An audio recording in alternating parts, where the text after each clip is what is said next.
Le PAPS, Pan-African Payment and Settlement System, système panafricain de paiement et de règlement, est désormais opérationnel. L'annonce a été faite hier mardi 28 septembre 2021 par Afreximbank, la banque panafricaine d'import-export initiateur de ce projet. Ce système est une infrastructure électronique, permettant des paiements instantanés entre États africains, et ce, directement en monnaie locale.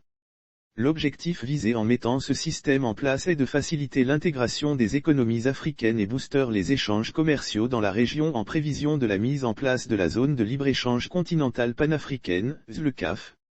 Cette infrastructure constitue une grande révolution dans le secteur des échanges commerciaux entre États africains. Avec ce système, un acteur économique basé par exemple à Kinshasa, RDC, et effectuant des transactions avec un partenaire au Nigeria ou au Bénin, il ne sera bientôt plus nécessaire, pour ces règlements, de convertir ses francs congolais en dollars, puis du dollar en FCFA, versant au passage des commissions à un intermédiaire. Le PAPS servira de plateforme continentale pour le traitement, la compensation et le règlement des paiements commerciaux intra-africains, en s'appuyant sur un système multilatéral de règlement net, explique l'institution dans son communiqué. Cette institution fait savoir que cette opérationnalisation fait suite à une phase pilote réussie dans la zone monétaire de l'Afrique de l'Ouest, ZMAO, regroupant la Gambie, le Ghana, la Guinée, le Libéria, le Nigeria et la Sierra Leone, des pays avec des monnaies différentes. Le PAPS a démontré sa crédibilité grâce à la réussite de sa phase pilote, dans la région de la ZMAO, une région présentant la diversité et la complexité attendues dans le contexte africain plus large, multilingue, multidevise, multirégulateur, etc.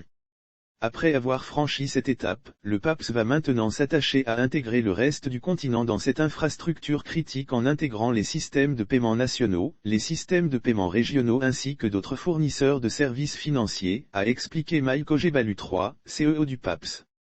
Selon Afreximbank, les discussions sont avancées avec d'autres institutions nationales et régionales pour étendre la plateforme de paiement à l'ensemble du continent.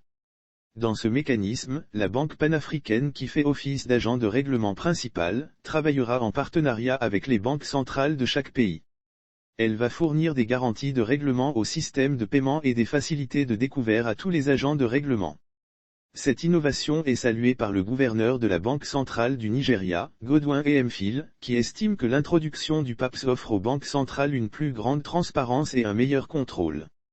Nous disposons désormais d'un guichet unique pour toutes les transactions transfrontalières émanant de nos différentes juridictions et à travers le continent, s'est-il réjoui.